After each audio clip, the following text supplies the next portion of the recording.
Ni bien prendo la radio, una sonrisa provoca. 21 son los minutos que van de las 5 de la tarde. Tarde muy fría en Montevideo, ¿verdad, senador Gandini? Muy fría. Sí. Pero es una linda tarde, ¿eh? Sí. Lindo también, se disfruta. Sí, pero para algunos es una tarde caliente.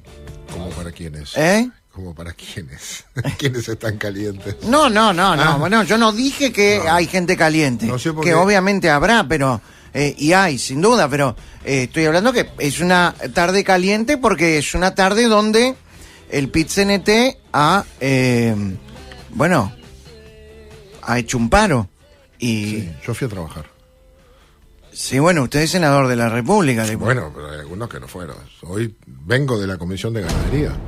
Y en la comisión que recibimos al ministro, había el que preside la comisión es Pacha Sánchez, senador del Frente. Y estaban varios senadores del Frente. ¿Y estaba el senador Pacha Sánchez? Sí, claro. Ah, bueno, muy bien. Estaba Charles Carrera, estaba senador de suplente de Astori, José Carlos Maía. Bueno, pero esto es importante que, sí, señor. que la gente lo cuente, ¿no? No estaba algún otro senador del Frente que integra la comisión.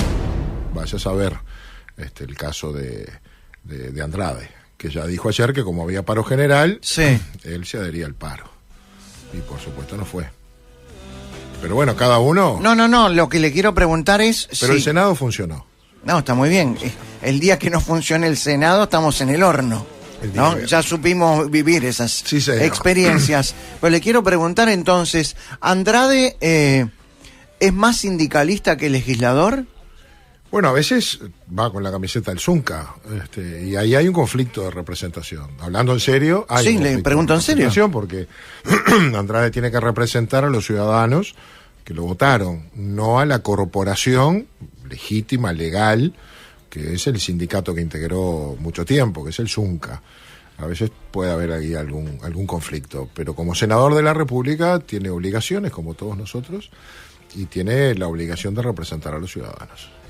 Y no fue a trabajar representando a los ciudadanos. Él lo dijo, sí, señor. ¿Y qué dicen los correligionarios, los compañeros Y bueno, o compañeres? No sé cómo habla usted, Gandini. No, yo hablo derecho nomás. Sí. Y bueno, los demás fueron a trabajar. No, sé, pero no sé qué dirá Andrade, dirá mi Usted- compañero. pero usted alguna le tiró a Charles Carrera. Sí, por supuesto. Hice Oye, un tuit con eso y todo. ¿Y qué le? Pero así personalmente, che, no, vamos a esperar que venga Andrade, ¿no dijo? No, nada. Él fue a trabajar, cumplió con sus obligaciones, estuvo Sí. todo el tiempo presidiendo la comisión, en el caso de Pacha Sánchez, y Carrera estuvo todo el tiempo. Bien. No, yo pero yo creí que me iban a decir que hoy iba a carnerear, porque entré a trabajar, pero ya en la medida que también iban otros colegas frente amplistas, me parece que por lo menos quedamos liberados. ¿Usted de está ese queriendo mote. decir que Pacha Sánchez es un carnero? No, para mí no, para mí está cumpliendo con su obligación bien. como legislador, pero vio cómo es, a algunos no le gusta que uno trabaje el día de paro. ¿Le gritaron carnero? ¿Le gritaron algo hoy? ¿Se encontró con...? Cuando fui a salir para acá me demoré porque había un piquete que no se puede. ¿Cuánto hace que no escuchaba la palabra piquete? No, en realidad había una... ¿Están permitidos los piquetes? Sí. Ajá. Los que no están permitidos desde la LUC son ilegítimos los piquetes que interrumpen o impiden la libre circulación de personas, bienes o servicios. Es decir, que si hay un piquete que no impide que pasen los autos, los ómnibus y la gente, está permitido. Bien. Los que están prohibidos son aquellos que impiden el paso. No, decía un poco en broma, lo que había era una manifestación de autos ¿Frente al Palacio Legislativo? a la vuelta del palacio, o sea, lo rodeaba un poco y seguían. Sí. Y claro, estaba difícil salir de la explanada esa que hay afuera de estacionamiento, porque tenía dos opciones. O tratabas de atravesar eso o te sumabas. ¿Y usted Una de las dos cosas era muy recomendable. ¿Qué decidió, Gandini? Esperar un poco. ¿En serio? Sí, claro, lo que pasa es que esperé al lado del auto y ahí, claro, alguno te ve, te conoce Claro, y te saluda. ¿Qué le te gritaron? saluda. Escucha al pueblo, Gandini, escucha al pueblo. ¿Y usted qué hace? Por ejemplo, yo Y pregunto... yo le dije, pasame el teléfono. pero en serio, le yo grité, te- pasame el teléfono. Sí. Y bueno, yo qué sé, se supone que el que me lo gritaba era el pueblo, entonces yo le pedí que me pasara el teléfono. Claro. ¿Qué vas a hacer? Tenés que tomártelo con humor. Sí, pero no está mal, qué sé yo. A ver, yo estoy muy loco porque capaz que yo estoy acá entre cuatro paredes Medio cerrado acá. y me hago el fenómeno, pero si fuera yo legislador, yo escucho al pueblo, bajo y lo escucho. Bueno, si hubieran parado y se hubieran bajado, más de una vez yo salí de mi despacho a atender delegaciones que manifestaban en la puerta del Palacio de distintas cosas. ¿No? Y si nos piden entrevistas, siempre recibimos. Tengo buen diálogo, particularmente con la Confederación de Funcionarios del Estado, a quien le voy a pedir mañana justo una reunión por el tema lindo y complejo. ¿Cuál? Hoy estuve en Torre Ejecutiva recibiendo estuve con el senador Tabaré Viera, recibiendo de parte del director Alfi y del director de la Oficina de Servicio Civil, Conrado Ramos, todo el informe, que es producto de una ley que propusimos nosotros con Tabaré Viera, para que se supiera exactamente cuánto, cómo y dónde faltan los funcionarios públicos por certificados médicos. Es brutal. Hubo un informe que salió en la prensa. Claro, salió en la prensa, hoy nos entregó el informe completo. Hay que estudiarlo un poco más. El día que más falta a la gente es el lunes. Es el lunes el día que más falsa. Y porque se te hace largo. Sí, porque se te hace largo el fin de semana. Claro, no sé. La gente se enferma los lunes. No, pero mirá que hay lugares como el Poder Judicial que bate récord, ¿no? 65% de funcionarios tomaron licencia médica en el año, ¿no? O sea, hay una epidemia ahí adentro, porque esto, ojo, son datos, hay una pandemia sí, pero también. Son datos 2019. 2019. No había llegado. El 2020 está también, pero bueno, son datos más relativos por la pandemia, aunque en los casos de coronavirus no se certifican, simplemente al tenerlo o al tener la cuarentena avisan y ya está. Es cierto. Ahí no es un dato muy confiable ni para arriba ni para abajo, pero mirás el 19 y los anteriores y lo que hay es una creciente certificación de funcionarios en casi todo el Estado, algunos muy notorios. ANEP, hay una falta muy importante. Ministerio del Interior tiene el 44% de funcionarios que en el año se certifican. Ministerio de Transporte. Cuando Rocco Moravito se escapó, ¿se certificó o se escapó? Bueno, viste que había algunos que no estaban muy atentos, algún guardia ahí que no estaba muy atento. Capaz que estaban certificados. Capaz. No sé, pero es un tema lindo para trabajar porque ahora en la ley también creamos una obligación, y es que el Banco de Previsión Social genere un registro y pueda cruzar los datos. Porque también sabemos que hay funcionarios que, por ejemplo, son docentes en un liceo público y se enferman, pero ese mismo día trabajaron en el privado.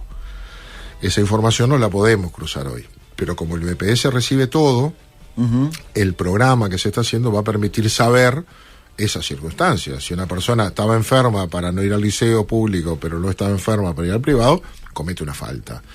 Todo esto nos va a permitir... Bueno, es una falta moral primero, ¿no? Bueno, sí, pero también es una falta moral. Sí, pero también es una falta a sus deberes, claro, que puede ser sancionada, porque yo recuerdo haber destituido, o sea, que el Senado destituye a los funcionarios públicos, o sea, el que le toca el último, después de un largo proceso, en materia de funcionarios de la Administración Central, el Senado vota las veñas de destitución. Recuerdo haber tenido que informar de un funcionario que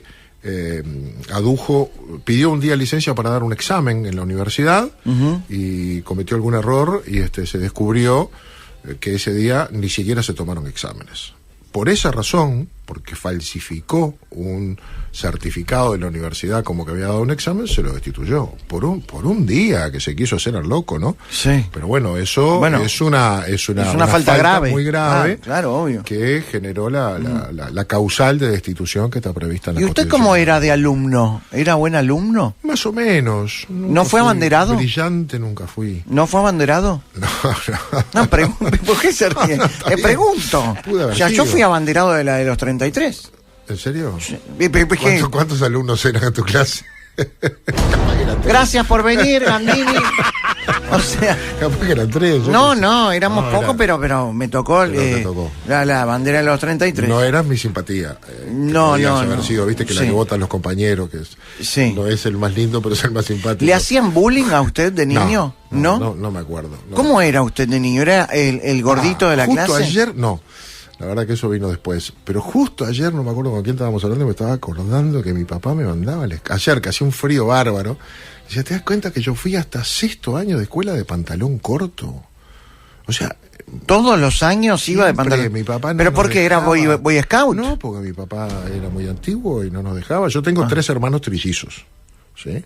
2 y 1. 2 y 1. Y tienen nada más. ¿Son iguales? No tanto ahora, de chiquitos eran muy parecidos los Sí, varones. Y les llevo nada más que 18 meses. Yo soy mayor que ellos. El caso típico, ¿no? La mamá Claro. no podía tener Sí. hijos, hizo tratamiento, aparecí yo y de repente aparecieron 3 de golpe. En aquella Trip, época, homenajeando a juntos, Sonso. pero en aquella época además no había la tecnología de ahora. La vieja se enteró que eran 3 en el parto. Claro. O sea, nacieron 2. ¡No cierre que siguen ¡No! saliendo! Ay, Tal Dios cual. mío. Nacieron Claro. 2 y se la llevaron. Y la vieja decía, viene otro. Y le decía, no señora, son los reflejos posparto. Siempre Claro. pasa, es una sensación. No, hasta que dijeron doctor y volvió.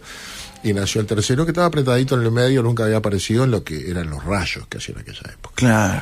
Y te imaginarás toda una. ¿Sufrió una al infancia. ser, Sí, sufrió al sí. ser 3-1. hermano de trillizos? 3-1 No, siempre. pues se confabulaban. Ahí desarrollé mis cualidades de liderazgo. Claro, o no. Defensivas. eran Sí, defensivas. claro, defensiva. Siempre Claro. tenía la culpa yo. Unos Era macanudos, la oposición. siempre. ¿Quién rompe? Claro. Había 3 dedos que marcaban siempre al que era culpable.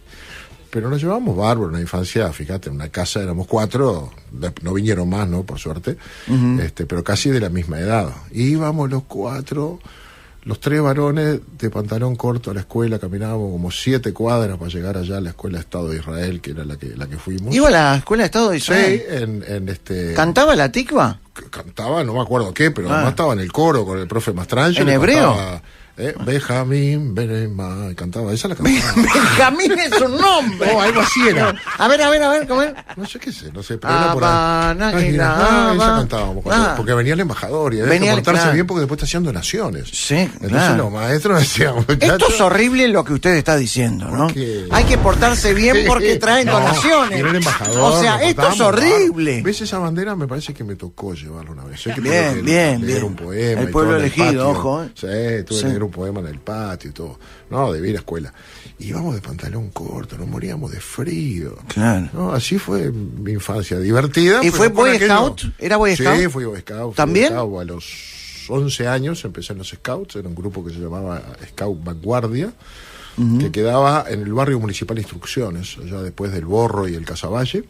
Porque usted es de Brazo Oriental. Yo nací exactamente en Aires Puros. Aires Ahí Puros. Por Burgues y Propio, por ahí.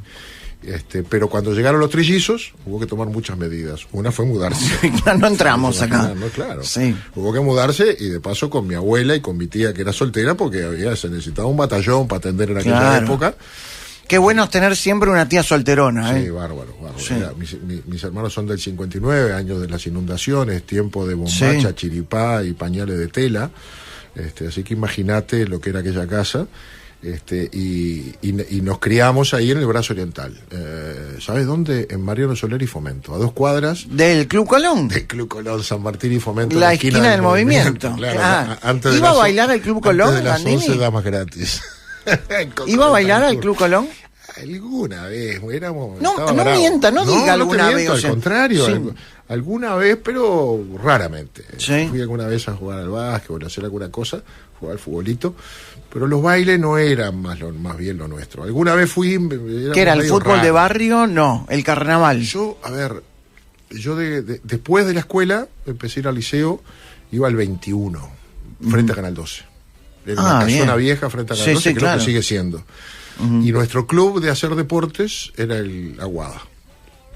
Ahí, a 2 cuadras. San Ahí Martín, surgió el Enriqueta, fanatismo por Aguada. y ahí me hice aguatero.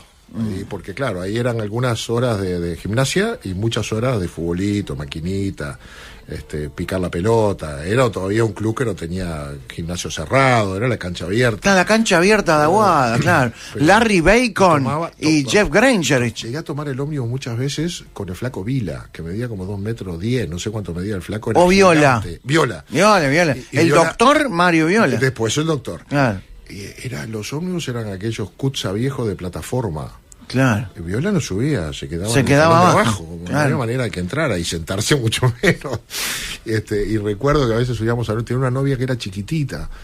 Era un tipo muy conocido por todos nosotros. Claro, Muy- Mario claro, Viola, de 212, qué sé yo. Sí, una cosa así, Sí, claro, sí, en aquellos ómnibus no entraba de ninguna manera.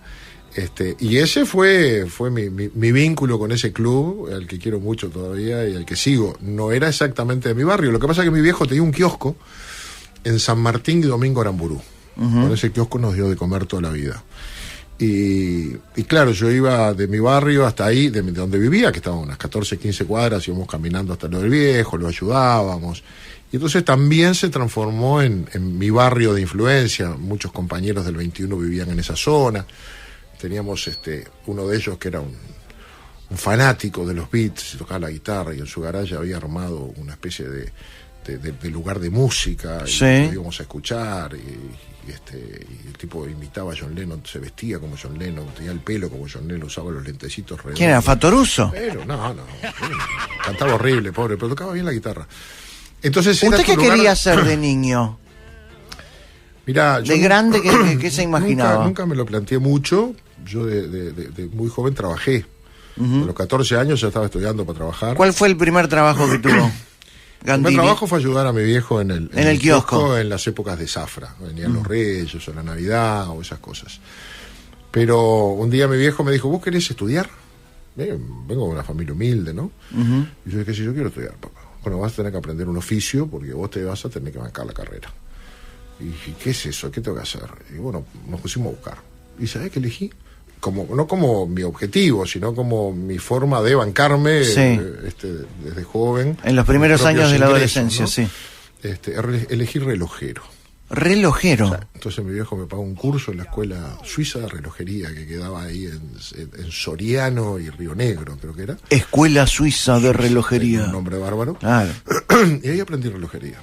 Y a los 16 años estaba trabajando en la propia escuela de relojería de ayudante del profe.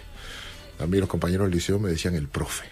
Un día me acuerdo que me agarró Mena Segarra en clase, era nuestro profesor de historia. Claro. Y escuchó que me dijeron el profe. Dijo, ¿profe de qué? De cachiporra, como dice el tango. Yo era el profe. Es más, usaba una tuniquita y todo, ¿no? Ese fue su primer trabajo. Ese fue mi trabajo de relojero. Trabajé, monté mi tallercito en mi casa. Y trabajé para un alumno que yo le enseñé y que abrió una relojería en el Parque Posadas, cuando el Parque Posadas recién se abría y su centro comercial empezaba, puso una relojería ahí, y yo trabajaba de estajo en la relojería, trabajaba en mi taller, muchas horas, y tipo a las 7 me iba a Facultad de Derecho, tenía obligaciones a esa hora. Obligaciones es la materia más difícil, la que te define para un lado, yo abandoné ahí. Abandonaste ahí, claro. Abandoné ahí. Cuando mirás todos los libros de Gamarra, claro, decís, demasiado libro para mí. 14 tomos. Ya había aparecido la radio, dije, ¿qué tengo que elegir? ¿Todos estos libros o hablar al aire? Hablar al aire. Creo que fue una buena elección. Y bueno, yo en esa época era Scouts. Trabajaba mucho en el lugar donde estábamos, que hacía muchas obras sociales. Trabajamos con gurizada muy, muy pobre. Incluso me fui a vivir al propio lugar. Habíamos hecho unas cabañas en el campito que de alguna manera usurpamos, porque era un espacio público que había en el barrio municipal abierto. Y nosotros con un poco de picardía lo cercamos con alambrado que conseguimos en la ARM, con una fábrica de alambre que hay cerca, y le pusimos un cartel con esas tablas como hace el Ministerio de Transporte, que son como con espacios. Sí, claro, sí. Y le pintamos donación, Ministerio de Transporte, MTOP, que no era... Era un verso. Un verso. Ya ahí empezó. ¡Ay, Dios mío! Ahí se dio cuenta que si uno dice algo con seguridad... Con madera que conseguíamos de tableros de autos que venían de empacados ahí, o de repuestos enormes de autos, los conseguíamos donados y con eso hacíamos cabañas y le poníamos en el techo unas chapas de cartón alquitranado, pintábamos las paredes con aceite de auto usado para protegerlas y fuimos generando un espacio, era media manzana, ¿no? Fuimos generando un espacio fabuloso. Y hasta yo me fui a vivir a una de esas cabañas porque, claro, yo salía... ¿Cómo perdió a lo largo de los años esa capacidad de trabajo siendo senador ahora? No, al contrario. Meto horas como loco. Mira, yo iba al preparatorio, salía a las 4 de la tarde, iba al mediodía, salía a las 4 de la tarde, a las 5 entraba a esa escuela de relojería, iba al preparatorio al Rodó, el 1, ya no está más, eso es un estacionamiento. Íbamos estudiantes de secundaria de primer ciclo de diversos barrios. Me iba a trabajar, salía a 9:30 y a esa hora me iba allá para el barrio municipal de instrucciones, en el 149, y laburábamos de noche. ¿Por qué hizo solamente hasta cuarto de derecho y no se recibió? Por varias cosas. Una, porque trabajaba muchas horas, no me daba demasiado. Me puse a militar políticamente, gremialmente mucho, en esas horas a las que iba a facultad. Por ahí me casé joven. ¿A qué edad se casó? Y me casé a los, creo que 24, por ahí, 25, 24. ¿Está arrepentido? No, de haberse casado joven. Bueno, fue mi primer casamiento, tampoco. Tampoco. Pero ¿y el único? No. Es la segunda administración. Bueno. Pero tengo una hija de ese matrimonio que ya tiene 35 años, que es asistente social y que me ha dado un par de nietos. Opa. La que tuvimos siempre. Es abuelo Gandini, ¿eh? Sí, señor. Tuvimos siempre muy buena relación con mi hija y con su madre. Claro. Siempre. Pero ahora estoy casado, ya voy a cumplir 30 años de casado en esta administración, tengo 29 y tengo 2 hijas. Una que estudia veterinaria y anda bastante por terminar, pero trancada con los prácticos, que con la pandemia hay pocos, y una que ya se recibió de psicomotricista y también, las dos trabajan. ¿Usted se vacunó? Me vacuné. ¿Ya tiene las 2 vacunas? Me vacunaron y me vacuné. Sí, soy hincha de Peñarol y de Aguada, así que este año me vacunaron 2 veces. Muy bien. Y además tengo las 2 dosis de Sinovac, dadas en el Antel Arena y los 14 días largos. ¿Estuvo en el Antel Arena? Sí, varias veces. Es un muy lindo. Fui a ver Aguada en el Antel Arena. Fue a ver Aguada en el Antel. Sí, como no, y fui a ver algún espectáculo, sí. Muy lindo. Muy lindo. Lugar. Como estaba muy caro, pero lindo. Salió caro, pero lindo. ¿Es cierto que el plan de negocios del Antel Arena incluía, por ejemplo, partidos de handball a $14 la entrada? ¿Te hago el cuento? Te hago el cuento. Yo pedí... Yo esto no lo sabía. A ver, pará. Yo esto no lo sabía. Porque el plan de mantenimiento, no sé cómo se dice... El plan de negocios. El plan de negocios del Antel Arena no lo conoce nadie, o sea, nadie habla del plan. Yo tampoco, porque no existe. O sea, a ver. Pero me puse a informarme sobre usted y cuando vi que decía el plan de negocio, habían preparado partidos de handball de 4.000 personas a $14 la entrada. $500 de aquel momento la entrada. ¿Quién corno va a ir a ver un partido de handball? Hay que pagarle a la gente esa plata para que vaya. Claro. Handball es un deporte divino, yo jugué al handball. Sí.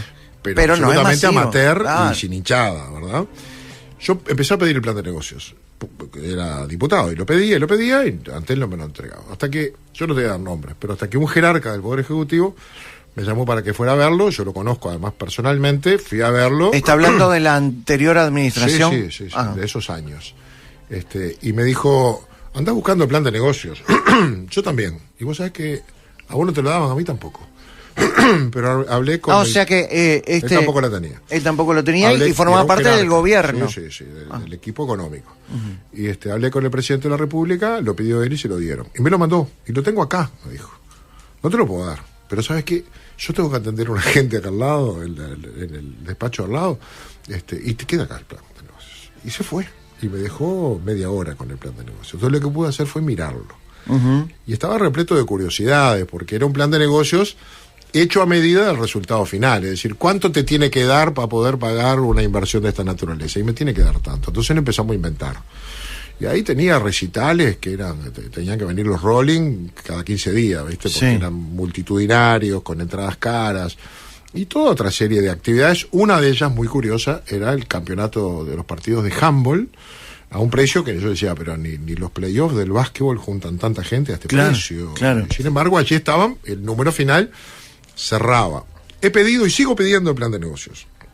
La auditoría ahora tampoco aporta el plan de negocios. Sospechamos que no hay un plan de negocios, por lo menos no hay un plan de negocios serio, pero lo acabo de pedir de vuelta. ¿Por qué?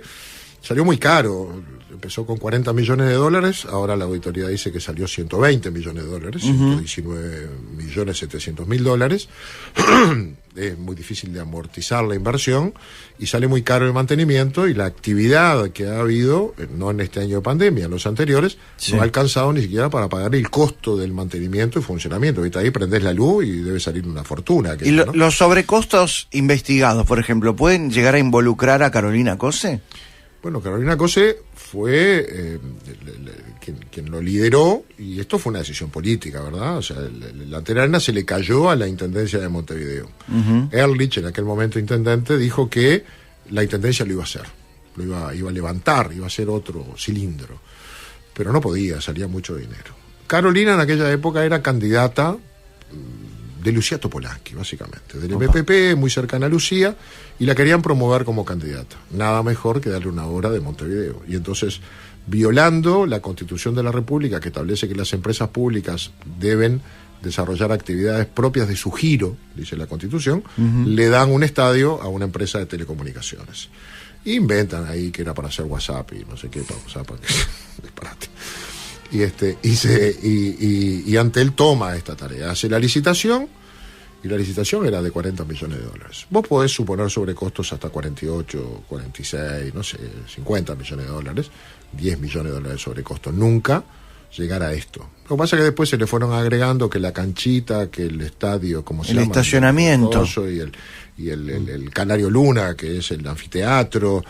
Claro, la canchita, mirá que salió $1.800.000, ¿no? Con $1.800.000 se lo tirás a Florida y hacen el estadio de vuelta, pero ahí costó la canchita. $1.800.000, una canchita de baby una fútbol. Cancha que está muy linda, pero eso habrán tenido que mover tierra, qué sé yo, pues es muy caro. ¿Sabe cómo? Está brava, no la desquitas nunca. ¿Usted huele corrupción teniendo años en el legislativo? Mira, las opciones de la mala administración son ineptitud o delito. No hay otra. ¿Cuáles son las causales de destitución de un funcionario? Esas. Omisión, ineptitud o delito.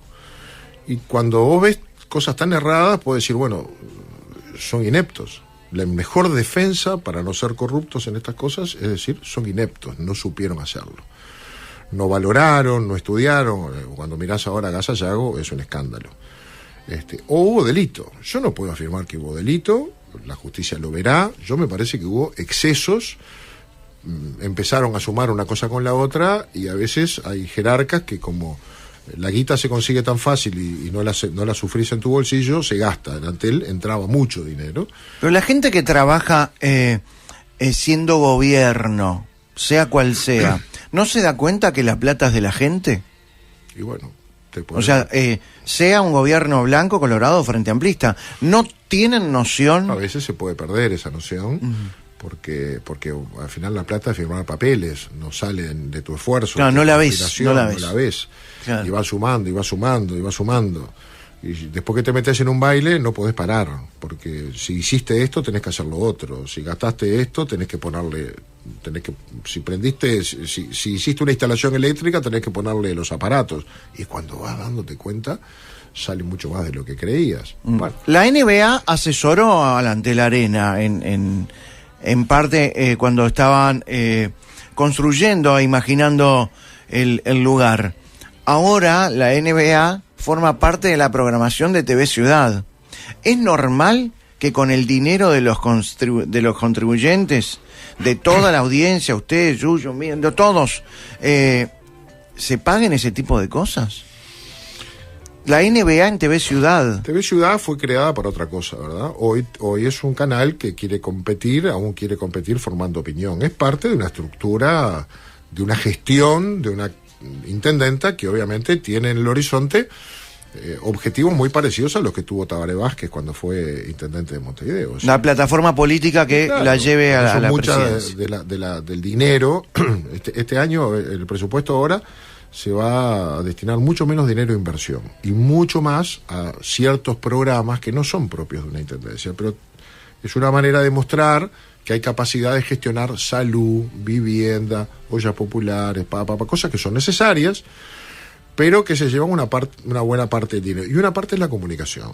Y la comunicación incluye TV Ciudad, que tiene que irrumpir en la competencia de los canales abiertos y de cables nacionales, con programación propia que genere opinión pública. Bueno, van por ese lado. Después, si eso legalmente se puede hacer, es hilar muy fino y trabajar bastante para ver cómo se gasta. Porque está utilizando los recursos de la Intendencia para proyectarse como... Quizás. ¿Los comunicadores de TV Ciudad, desde su lugar, desde su punto de vista, son periodistas o militantes? No veo TV Ciudad, escucho TV Ciudad.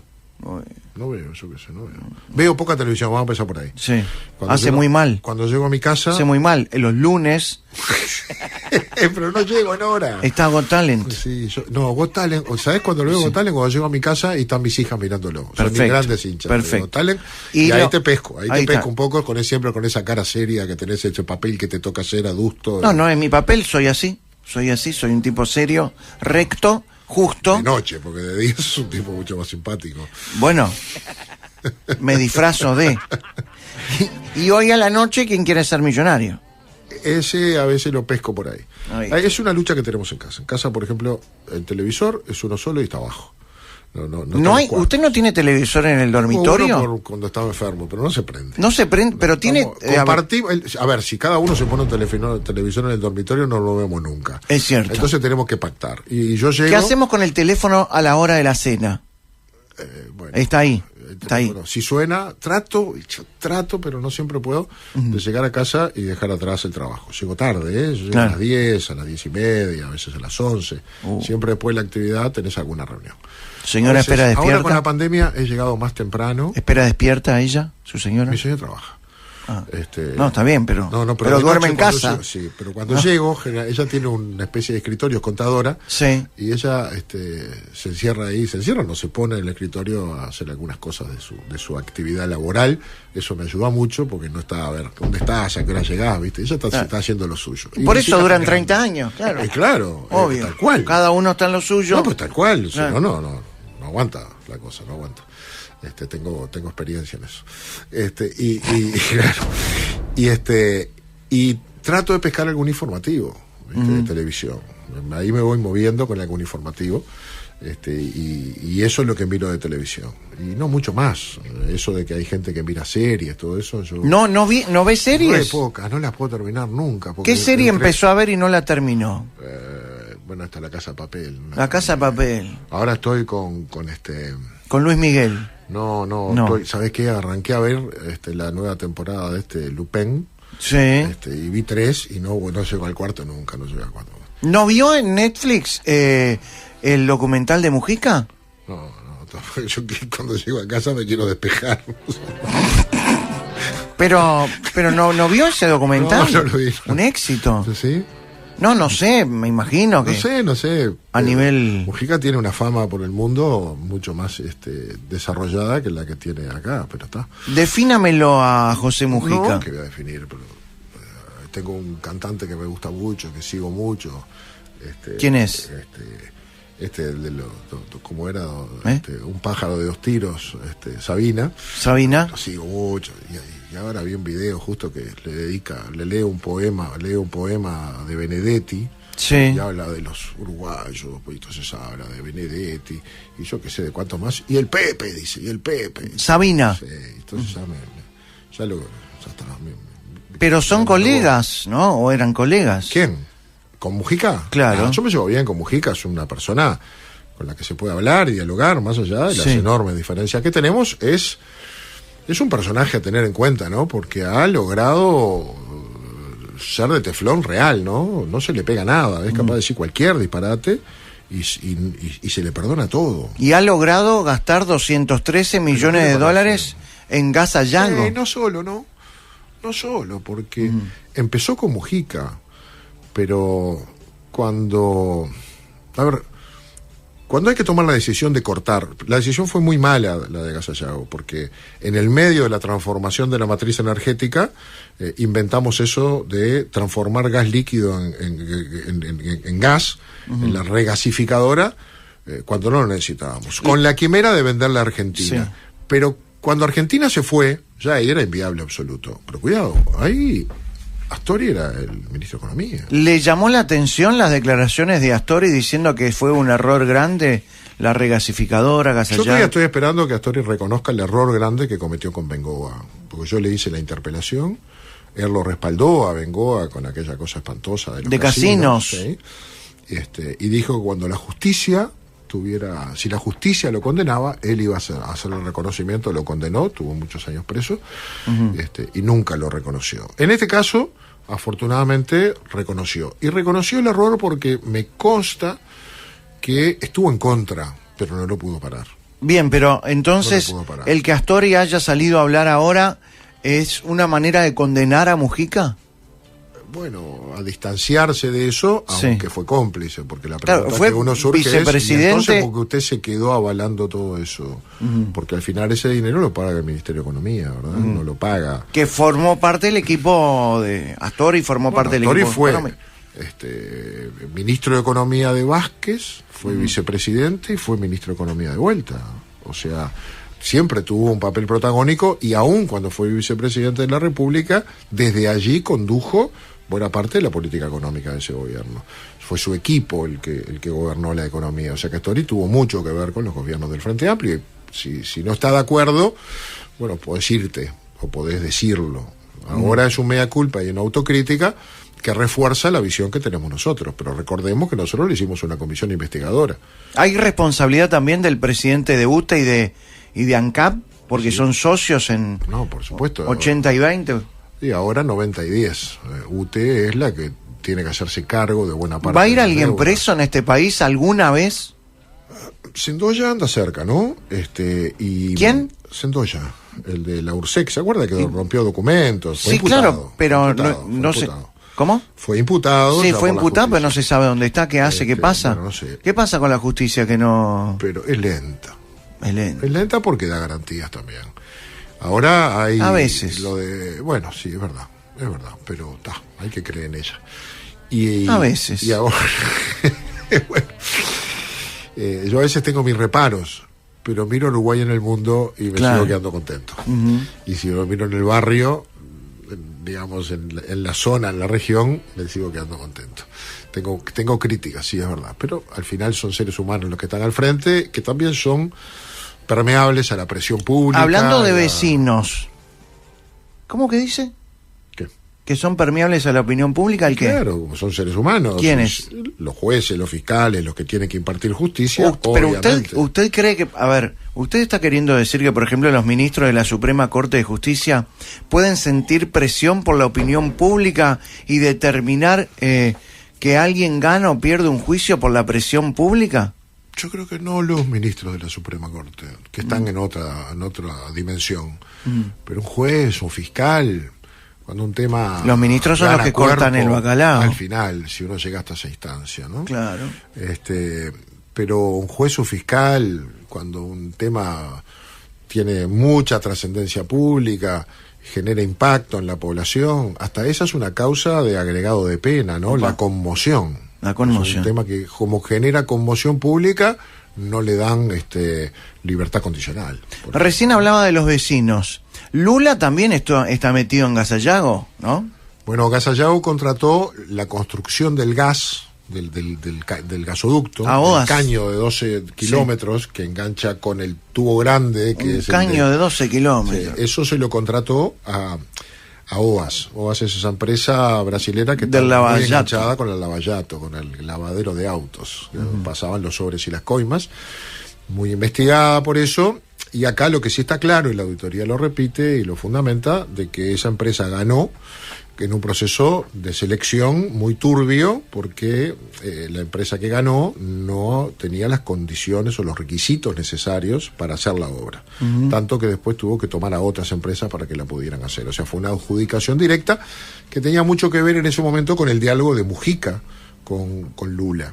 Eso es producto también de la investigación. Recordemos que hubo una investigación en diputados y el Frente Amplio con sus votos hizo que muchos de esos documentos fueran secretos. Están guardados en un archivo en el Parlamento y yo creo que llegó la hora de que este Parlamento levante el secreto de esos ¿Eso puede llegar a ser posible? Claro, debería ser. ¿Las posible. auditorías no están lentas?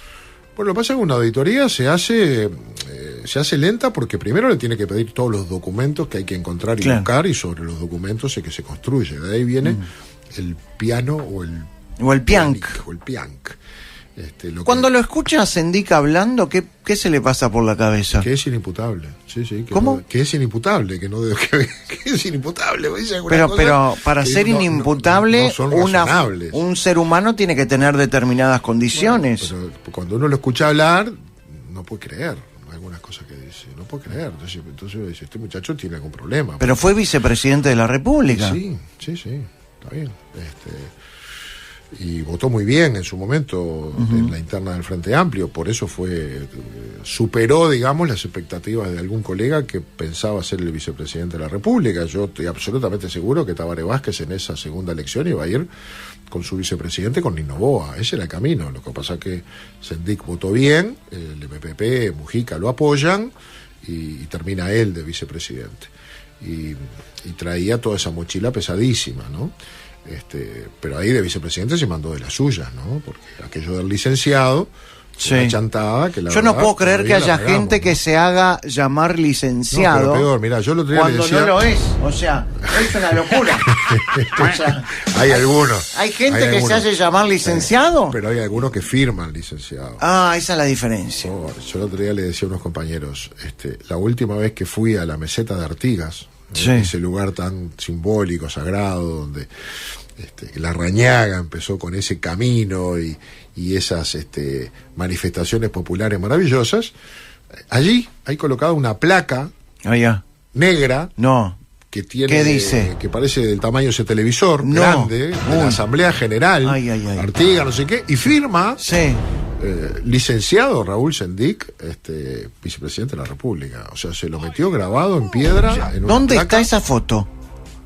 Quiero una foto de eso. Mirá, si la busco la debo tener, porque yo fui y la saqué. La debo tener. No sé si tengo el archivo que tenemos, pero esa foto la tengo que tener. Claro, uno dice, ¿qué hacemos? ¿La sacamos? Porque dice el licenciado, ¿la dejamos? Bueno, No, pero hay está ahí que grabado dejarla. en piedra. Y Hay que- salvo Lucía Topolaki, nadie vio ese título. Entonces, me parece que son de las cosas que hablan de una persona. ¿De qué ¿no? vive Sendik? No tengo ni idea. Dicen que tiene un emprendimiento quesero. ¿Qué cero? Compra y venta de quesos con sus hijos. Escuché decir eso. Ajá. Lo escuché decir a él, un emprendimiento Bueno, familiar. los agujeros ya Sí. fue lo primero Puede que ser hizo. Un gruyere de eso que tiene agujeros grandes. Ahora, pero nosotros le estamos bancando un subsidio. No, sí, creo que ya no. ¿No? Creo que ya no. Creo que Ah. eso es... Cuando digo nosotros, estoy hablando del pueblo. Bueno, sí. Creo que eso fue por un año. Debe tener alguna actividad, obviamente. El jueves pasado estuvo Subí acá. Sí. Y cuando le pregunté si Sendik tendría que estar preso, me dijo que sí. Bueno, él fue fiscal, él conoce más que yo el sistema judicial. No está preso, pero creo que le salió mal el juicio, ¿no? Capaz que no está preso por todos esos vericuetos que tiene la justicia de las anticipadas y el tiempo que pasó, yo qué sé, pero salió mal parado. Lo que pasa es que ayer lo escuchábamos hablar, o antes de ayer, no sé, que él va a volver a la política. ¿Cómo? Sí, él va a volver a la política. ¿Quién? Perdón que... Con malos pensamientos. Pará. No te atores, Pará. yo sé que te No, impresionaste, pero... O sea, Sí, es esto es fuerte. un paso de comedia maravilloso. A ver, vamos de nuevo. ¿Qué? Dijo que va a volver a la política. Sendik dijo que va a volver a la política. Sí. Y usted que trabaja en la política, ¿qué dice cuando Sendik afirma que va a volver a la política? Y bueno, eso que te dije, yo qué sé, me parece que a ver, tenés que pasar por el tamiz popular, el de la gente, el que la Sí. gente te vote. Bueno, si la gente lo si vota... la gente lo vota, yo soy de los que hubiera puesto plata y apostado que Mujica no iba a ser presidente de la República. Uno mira su pasado y analiza lo que uno haría y no le puede dar esa responsabilidad. Pero ¿Cómo no? La mitad del pueblo uruguayo se la dio. ¿Y por qué se la dieron a Mujica? Bueno, yo qué sé, se la ¿Por qué dieron primero cree usted que teniendo un pasado como el que tuvo Mujica, no podría o no debería haber sido presidente? Todos aprendemos en la vida, mejoramos. Sí, pues y nosotros le dimos la amnistía, claro. Claro. O sea, y hubo un perdón por lo que pasaron, por las, pecados de la justicia militar que no daba las garantías. Pero sabemos que Mujica se levantó contra las instituciones y más allá de los delitos que pudo haber cometido, fue alguien que intentó tomar el poder por las armas y por lo tanto se enfrentó al orden institucional. Me puede gustar o no el gobierno de Pacheco Areco, pero eso era el gobierno que había elegido la gente y lo mismo el de Bordaberry. Entonces creo que a mí no me daba ni tranquilidad ni garantías una persona que ni me la dan, que en su momento tomó ese ¿Hoy camino. tampoco? No, bueno, si hoy lo hicieran. Ah, Pero el país quiso dar vuelta a la página. sí. Y votamos una amnistía y recorrieron el camino de volver, y por suerte, volver a la actividad política dentro de las instituciones, en el régimen democrático, pacíficamente. Construyeron, salieron de ser el MLN y pasaron a ser el MPP, se integraron al Frente Amplio, juntaron votos, crecieron. Mujica recorrió todo el camino de diputado, de senador, y fue presidente de la República, y chapó. Hay que sacarse el sombrero porque logró que la gente lo votara, creyera en él, lo probó. Bueno, yo tengo que respetar la sabiduría de la gente, no me puedo poner en los iluminados que dicen el pueblo se equivocó. El pueblo dio esa elección, algo habremos hecho nosotros para que no creyeran en nosotros y creyeran en él. También tenemos que aprender. Y yo con respeto entonces acepto eso. Ahora, eso no quiere decir que yo me identifique con Mujica ni con las cosas. No hizo todo mal tampoco, ¿no? Pero digo, no es ese para mí el paradigma. Ha tenido una imagen internacional brutal, es la construcción de una figura que cuando uno anda por ahí termina calentándose. Pues ustedes tienen a Mujica, el presidente más pobre del mundo. Y vos te la tenés que bancar porque es la percepción de mucha gente que ve al Uruguay de lejos, ¿no? No es mi opinión, no es mi visión. ¿Cuál es su visión? Bueno, mi visión es que desde su filosofía política y sus pensamientos le pegó un giro al país negativo, ¿no? ¿Fue el peor presidente desde que volvimos a la democracia? Yo no quiero calificar, no soy quien además para darle nota, pero creo que todavía estamos arrastrando una cantidad de antivalores que el gobierno de Mujica incentivó. ¿A qué le llama antivalores? Bueno, digamos, algunas cosas que logró instalar, rompiendo una vieja tradición en valores que el país tenía. Yo nací en un país donde la mejor herencia que nos podían dejar nuestros padres era el hábito del trabajo y estudiar para superarse. Y bueno, pero todos decía, yo te voy a dejar, te voy a ayudar a que estudie, lo único que te puedo. Bueno, todos recordamos a Mujica diciendo educación. El deterioro de la educación fue brutal. Y la intención de generar en los espacios educativos adoctrinamiento también. Yo creo que ahí ¿adoctrinamiento? La cultura del trabajo se deterioró muchísimo, muchísimo. Porque, bueno, él públicamente decía que al uruguayo no le gustaba trabajar. Sí, pero él tampoco lo motivaba, ni lo estimulaba, ni lo premiaba. Más bien que el trabajo se castigaba. Y hubo gente que aprendió a vivir sin trabajar, porque el Estado le generaba una contención en la informalidad y en los aportes, sin rutas de salida, para que mucha gente... hay una generación de chiquilines que se ha criado sin ver a su padre trabajar. Aquello del ejemplo, ¿no? Es culpa de Mujica. Bueno, de esa visión, de esa filosofía. Yo creo que se equivocó. La delincuencia creció también por esa también percepción. Es una filosofía. Empezaron en algún momento liberando presos porque eran víctimas de un sistema político que los había condenado a tener que delinquir para vivir. Y entonces vino aquello de la liberación de los presos. Y le liberaron 1000 y pico y entraron, poco tiempo después estaban todos adentro de vuelta, porque se equivocaron filosóficamente en qué quería decir y cómo había que reintegrarlos a la sociedad. No a través de abrir las puertas y decir, vayan, pobre gente, tuvo que delinquir.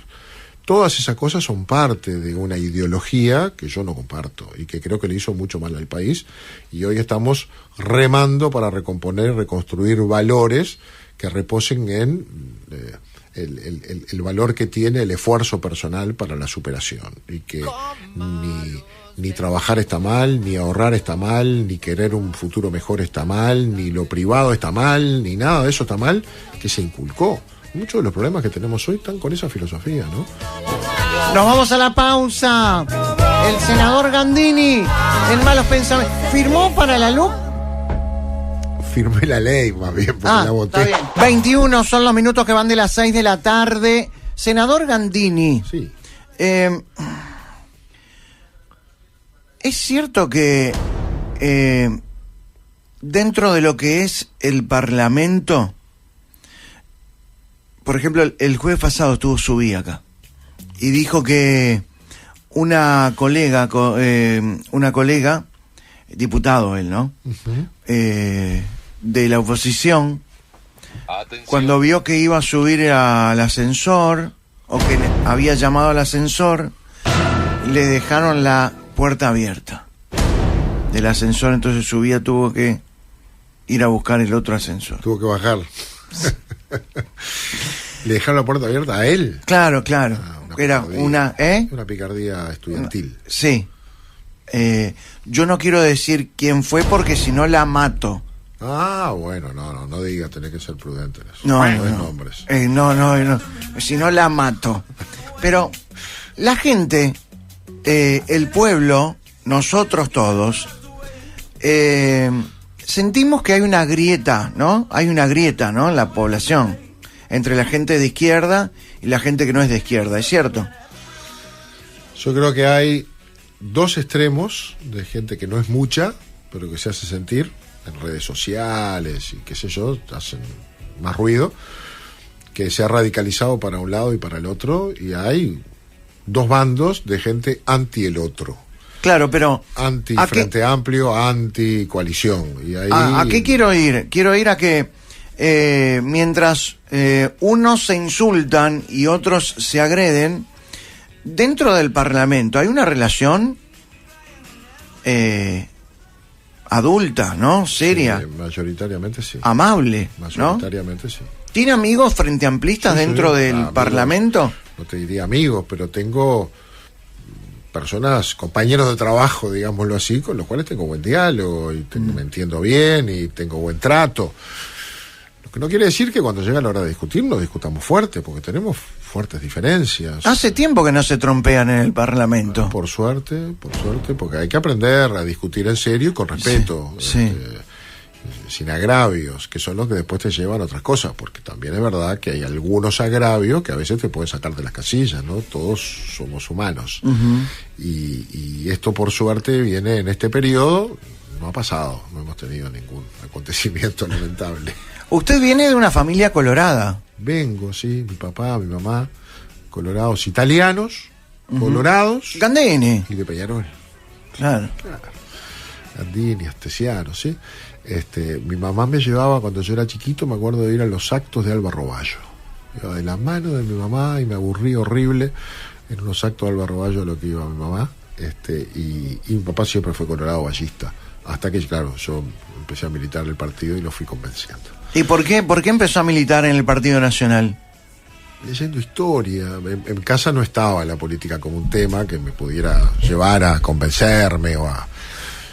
entonces uno, en aquellos años, además, yo tenía 13, 14 años cuando el golpe de Estado, 15 años. En los años previos eran años muy, muy agitados. Yo era delegado de clase, me metía en todas esas cosas. ¿Usted era delegado de clase en la época en que los Tupamaros generaran, por ejemplo, en la toma de Pando? Bueno, en esa época, en esa época, en el año que se suspendieron las clases, en el mes de mayo íbamos a clases de reparación, ¿se acuerdan? El año, creo que fue el 72, se terminaron la conflictividad tan grande que hubo que suspender las clases. No hubo más clases en ese año, íbamos a clases de reparaciones porque fuimos todos a exámenes. Yo en esos tiempos, bueno, como todo chiquilín, ahí estábamos activos, muy activos, hacíamos peaje, éramos solidarios con los compañeros del sindicato de Alpargatas, que estaba cerca del liceo, todas esas cosas. Y fui leyendo, y fui enterándome, y fui viendo cómo eran las cosas, y fui descubriendo la historia del país, y ahí me fui dando cuenta que yo era blanco, porque siempre quedaba identificado con las ideas, las acciones, los pensamientos y los líderes de aquella época, los caudillos del Partido Nacional. Saravia, por ejemplo. Y Leandro Gómez, y Oribe, siempre tenía esa tendencia. Empecé leyendo los cuentos de Javier de Viana, los de la divisa, y me fui identificando. Y bueno, después fui agarrando unos libros más en serio de historia, y fui hablando con gente, y sentí que estaba ahí. Y después conocí el personaje de Wilson, y entonces sí, ahí terminé enganchado con el Partido Nacional. Hizo 37 años de la llegada de Wilson en el puerto. Ayer, exactamente, 16 de junio. ¿Usted estaba allí? Bueno, particularmente. Yo fui a Buenos Aires cuando estaba Wilson preparando la avenida, estuvo una gran reunión. Bueno, llegué por supuesto con mucho entusiasmo, compré mi pasaje, conseguí los días de licencia. Pero unos días antes Wilson nos llamó a algunos, muy poquitos, volvimos, y nos dijo, entre otras cosas, que nos teníamos que quedar en Montevideo porque alguien tenía que organizar acá. Y yo, que estaba muy al frente de la juventud de Por la Patria, del sector estudiantil del partido, y tenía una actividad muy jugada en todo el tema de la militancia y de la resistencia, me quedé. Se quedó Guillermo Seré, se quedó Pancho Gallinal, nos tocó... ¿Cómo era ser, dedicarse a la política en los últimos años de la dictadura? No te dedicabas a la política, te dedicabas a la resistencia. No hacíamos, yo nunca me imaginé que iba a estar en esto, ya te digo, yo hacía lo mío, trabajaba en mis cosas, estudiaba lo que podía y hacía resistencia en donde yo estaba. Obviamente con actividades partidarias, estaba la democracia, hacíamos reuniones internas con el Cacho López Balestra, con Carlos Julio, con Sumarán, las coordinadoras de la juventud, yo qué sé. ¿La historia reciente sigue un relato de la izquierda? Bueno, hay mucha colonización intelectual de la izquierda en un relato que han construido, ¿no? Y que hay que discutirlo mucho, hay que conversarlo mucho. Porque usted habla de la resistencia y yo en ningún momento se me pasa por la cabeza que Gandini era uno de los líderes de la resistencia en las épocas de la dictadura. ¿Y quiénes eran los líderes? No. Yo no lo era, obviamente, pero eran? Seguramente... Pienso por eso era Wilson Ferreira Durante, ¿no? Lo fue desde el inicio, no se confundió con los comunicados 4 y 7 de febrero del 73, donde buena parte de la izquierda, particularmente el Partido Comunista y el PIT-CNT, saludaron porque se encandilaban con el velasquismo, con el peruanismo, con el golpe de Estado de Velasco Alvarado en Perú, que era de izquierda, y se encandilaron como los comunicados 4 y 7 que hablaban de la reforma agraria y la banca y no sé qué, se la creyeron y dijeron la cuestión no es entre libertad o no me acuerdo cómo era la frase, es entre oligarquía y pueblo, y los militares son parte del pueblo. Eso fue el diario El Popular, ese fue su editorial, esa fue su línea, y esa fue la de los comunistas de aquel tiempo, que se la creyeron, después la pagaron durísimo. Wilson no se la creyó, Wilson nos engañó. Bueno, el primero que nos engañó fue Amílcar Vasconcellos, con aquel famoso libro Febrero Amargo, donde pone las cosas en su lugar. Colorado, claro. Y Wilson fue quien más resistió, casi resulta con el mismo destino que Selmar Michelini y Gutiérrez Ruiz en la Argentina, escapó apenas, él también era destinatario de secuestros y asesinatos, de una organización militar regional, de un plan en el que participaban argentinos y uruguayos militares y civiles, y lo fue desde su exilio en Europa, y lo fue yendo al Congreso de los Estados Unidos, y lo fue en su recorrida por el mundo y en todo el peregrinaje que hizo, sufriendo consecuencias personales muy fuertes, y lo fue al volver al Uruguay tratando de desbaratar el acuerdo del Club Naval, porque Wilson viene a cumplir, regresa a cumplir con el pacto del Obelisco. En el Obelisco, en noviembre del 73, nos juntamos todos a escuchar una proclama leída por Candó, detrás de una gran consigna que lucía el Estrado, que decía: por un Uruguay democrático y sin exclusiones. Y el camino varió, y la izquierda varió, y hubo un acuerdo con los militares que fue hacia una transacción. Un acuerdo, el pacto del Club Naval, estamos hablando. El pacto del Club Naval fue entre los colorados, el Frente Amplio, los militares. Y los militares. Y estaba la Unión Cívica. La Unión Cívica. Eso fueron, nosotros no. Y allí, bueno, se acordaron cosas. ¿Por qué los Frente Amplistas pactaron con los militares? Bueno, porque tenían la necesidad de apurar, porque tenían compañeros presos, porque tenían la presión del Partido Comunista y de quienes tenían presos, y del PIT-CNT, de la CNT en la clandestinidad en ese momento, y necesitaban una salida rápida. Eso también es verdad. Pero lo cierto es que se varió y se fue a una negociación en la que después el general Medina, que era parte de esa negociación en nombre de los militares, la resumió diciendo: nadie da todo a cambio de nada, nadie entrega toda la libertad seguro que después lo van a juzgar y condenar. Y estuvo sobrevolando y subyacente en esa negociación que iba a pasar después, y de hecho durante muchos años no pasó nada, no fue ningún militar preso. y nosotros pagamos nuestro camino coherente con... Cuando dice nosotros, ¿a quién se a los refiere? blancos, con la prisión de Wilson, porque el pacto Clunaval dejó preso a Wilson, dejó proscripto a Wilson primero que nada, y Wilson vino seguramente convencido que podía dar vuelta a ese pacto y no lo pudo hacer. Y bueno, lo soltaron 2 días después de las elecciones. Paradójicamente, la justicia militar, que no era ni justicia ni nada parecido, lo dejó preso para asegurarse que no podía ser candidato, ni podía intervenir de ninguna manera en el proceso electoral, porque si a Wilson lo dejaban libre, aunque no fuera candidato, mire que la daba vuelta. ¿Qué papel tuvo ahí Sanguinetti?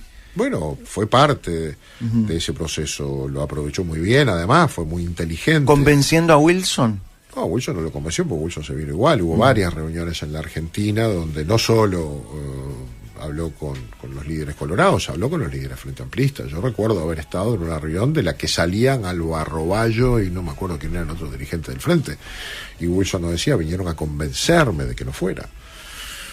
Yo estuve en esa reunión, en el dormitorio de Wilson. La reunión era Wilson sentado en el piso y nosotros sentados alrededor de la cama 2 plazas, porque estaba en una habitación de hotel esas chiquititas y ahí nos reuníamos con él.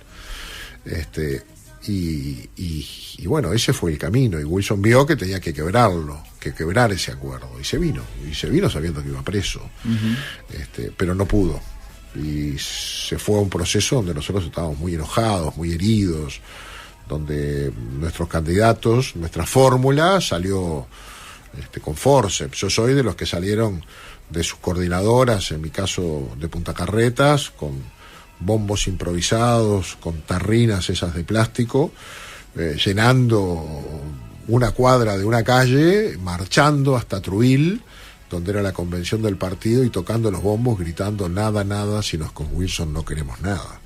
Y cada vez que el pobre Lorenzo Ríos tenía que pedir la palabra y tenía que hablar de que quería proponer que el candidato fuera Sumarán, hacíamos volar aquellas barras con él, nada, nada, si no es con Wilson no queremos nada. Pero qué jingle tuvo Sumarán, Qué jingle, con una mano no basta. 2 uruguayos Sumarán. Claro, ¿sí? Claro. Ahora, ¿usted acompañó a Sumarán? Sí. ¿A Volonté? Sí. ¿A Larrañaga? Sí. ¿Es mufa? No. Andini A Volonté le fue bárbaro. No, nos perdió la elección. Claro. Pero viste, en la vida te toca estar en un lugar y tenés que estar ahí. Sí. Mi lugar es ese. Si le pido que me hable de Larrañaga, ¿cuál es el concepto primero que se le viene a la cabeza? Un luchador que nunca se dejó derrotar por nada. ¿Cómo se enteró de su fallecimiento? Como todos. ¿En las redes? Al mismo tiempo, los WhatsApp, Claro. Me acuerdo, estaba en el supermercado. Estaba en el supermercado a hacer compras y me llegaron, me manda alguien, le digo, bolazo, le puse bolazo. Y seguía haciendo mis compras y sonaba y vibraba. Cuando quise mirar, cuando quise acordar, quedé con el carrito parado y empecé a mirar y no podía creer. La verdad que no podía creer, esas cosas que te impactan mucho porque Jorge era un toro, ¿no? Te puedes imaginar nunca te puedes imaginar que ese es el destino, ¿no? Y aparte estaba bárbaro, estaba feliz, estaba contento, estaba trabajando muy bien. En su mejor momento político. Sí, había encontrado un lugar, ¿no? Quizás el lugar apropiado para la edad y el momento en el que estaba, ¿no? Estaba justito ahí y lo estaba haciendo muy bien, había logrado muchas cosas. La verdad que los rebotes que teníamos, más allá de lo que se conocía públicamente, los rebotes que teníamos eran muy buenos. Estaba haciendo las cosas muy bien en un área muy sensible, yo creo que una de las razones fundamentales por las que el Frente Amplio perdió la elección fue la mala gestión en la seguridad pública. La gente estaba muy cansada, estaba muy decepcionada. Y Jorge se enfrentó con un problema que había que resolver. Y llegamos para cambiar eso. Y entre la LUC, que generó un marco jurídico mejor, pero sobre todo la gestión, que lo aprovechó muy bien, y el vínculo con la policía, que se sintió respaldada, que confió en el liderazgo del ministro, que estaba presente en los momentos difíciles, que los apoyaba. Todas esas cosas fueron cambiando la gestión también, y empezaba a verse los resultados, ¿no? Entonces Jorge estaba muy bien parado ahí. Entonces no te lo imaginaba nunca que Que como todos estamos en el bolillero siempre puede pasar, pero no te imaginabas que era en ese momento. ¿Terminó siendo un caudillo dentro del Partido Nacional, Larrañaga? Yo creo que sí, tenía muchas características de caudillo, ese tipo popular, canchero, cercano, afable, de personalidad recia, de mal humor a veces, pero ese que el caudillo se puede dar el lujo de tener, ¿no? Y siempre apretando los dientes para enfrentar el destino, le tocara el que le tocara. De ahí aprendimos muchas cosas. Después era un tipo difícil de manejar, yo tuve muchos problemas con él, como tuvieron otros, pero pasa habitualmente con los líderes. Usted fue diputado suplente en el primer parlamento luego de la dictadura. Sí. ¿Cómo fue ser legislador en ese parlamento donde todo era nuevo? A mí me tocó, la lista que hizo Wilson, la W, la del 84, era una lista corrida, no tenía suplentes respectivos. Yo iba en el lugar 10. El primero era Juan Raúl. Juan Raúl fue al Senado, se corrió un lugar. ¿Juan Raúl? ¿Dónde está Juan Raúl ahora? No sé. En el Partido Nacional no. Yo veo siempre a Silvia Ferreira, que forma parte de Por la Patria y es muy amiga y siempre está en la vuelta. Juan Raúl hace tiempo lo veo. Pero sacamos 6 diputados, Juan Raúl se fue, entró el 7. El 8 y el 9 fueron a cargos de entes autónomos, y entonces yo era el primer suplente de los 6. O sea que cualquiera que se iba, un día, una semana, un mes, entraba yo.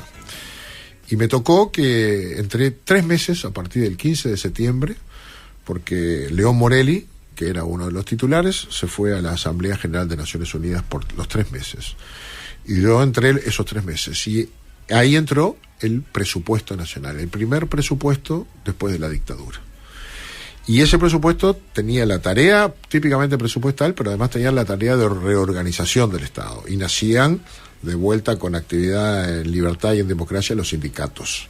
No existía el anexo, todo se desarrollaba en el Palacio Legislativo, la sala de comisiones, de comisión de presupuesto era la antesala de diputados, y las delegaciones se instalaban en Paso Perdido. Llegaba a salir esa puerta, que era solo una puerta que separaba la comisión a Paso Perdido, y se abalanzaban las delegaciones sindicales, que siempre estaban dirigidas por Luis Higuini, gran dirigente de los funcionarios públicos, un histórico, un caballero, un tipo que sabía de presupuesto más que cualquiera de nosotros.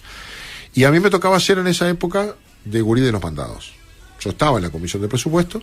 Otro que estaba en la comisión de presupuesto era Luis Alberto Heber, de mi misma edad. Él era diputado por Rivera, y entonces nos habían dado la tarea de atender las delegaciones, preparar los papeles, hacer los repartidos a mimeógrafos se hacían.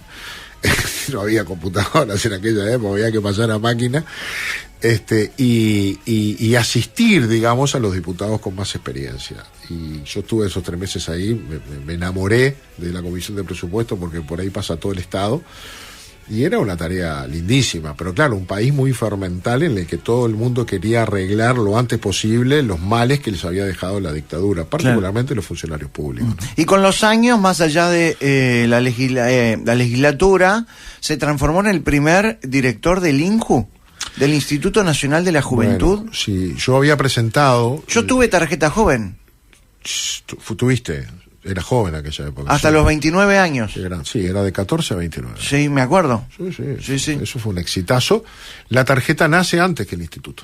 Yo había presentado un proyecto de ley para la creación de lo que se llamaba el Consejo Nacional de la Juventud. Cuando fui suplente, el gobierno Colorado había presentado ese proyecto y nunca salió.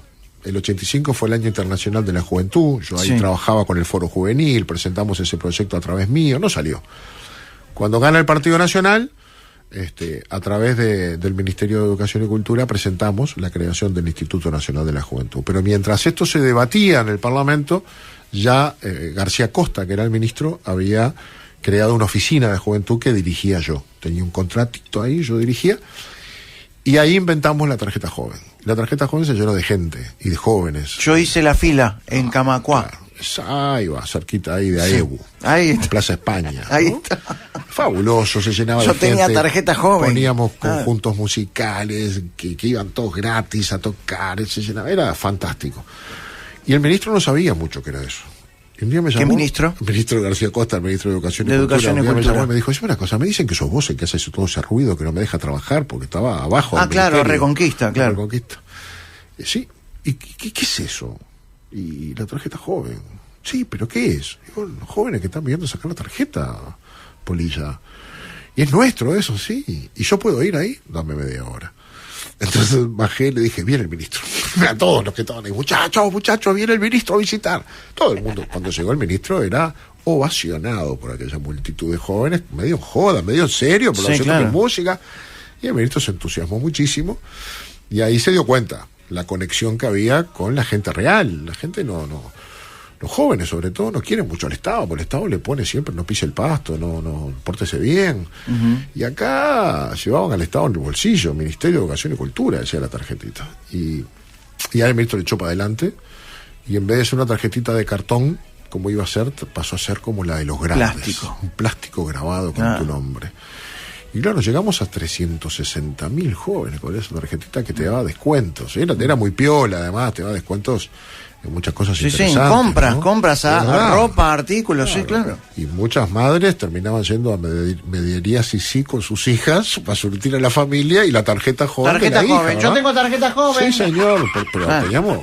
Nos venían a buscar, ¿entendés? Teníamos hasta telos con tarjeta joven. ¿En serio? ¿Hoteles de Claro, alta rotatividad sí, con tarjeta sí. Yo me joven? acuerdo un muro que había cerquita ahí de Pero Nueva necesitamos York, eso de nuevo. Nueva York y Pero que se extienda un poco más en la edad, por favor. Bueno, yo siempre he soñado con hacer la tarjeta senior.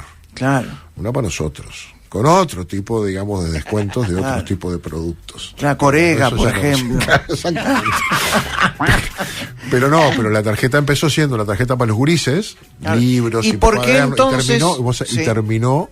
terminamos dándonos cuenta que había muchos jóvenes que eran padres de familia.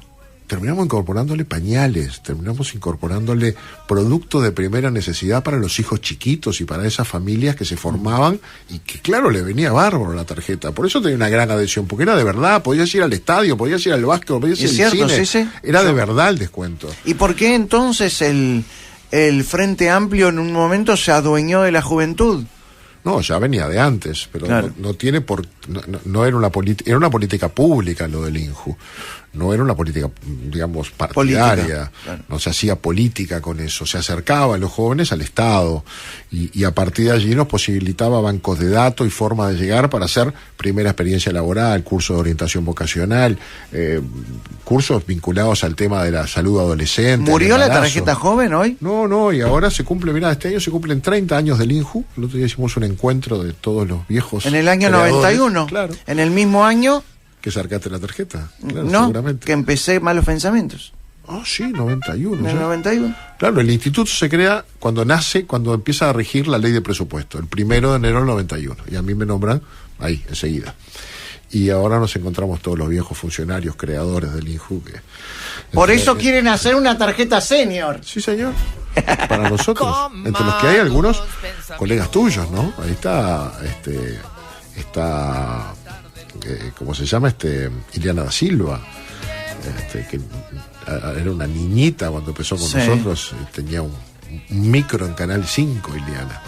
Después vino Fernanda Cabrera, cuando Ileana me la llevó Omar Gutiérrez, y salimos a reclutar y encontramos una jovencita de ojos enormes, muy transgresora, que venía bárbaro para el hijo, que era Fernanda Cabrera.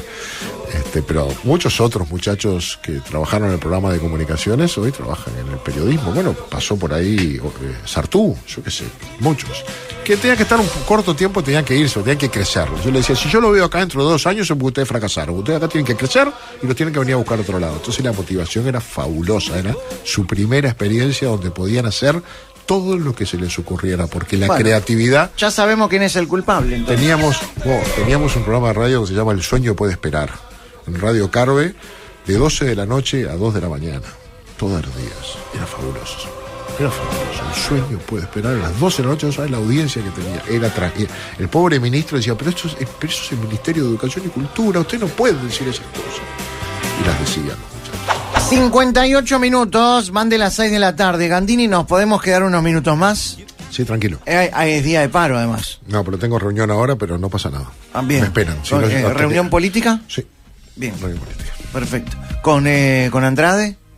No, con los compañeros que están al frente de la lista 250. Ah, bien, perfecto. Me toca Montevideo hoy. Hablando de tocar, ¿qué pandemia le tocó a este gobierno, no? No me digas.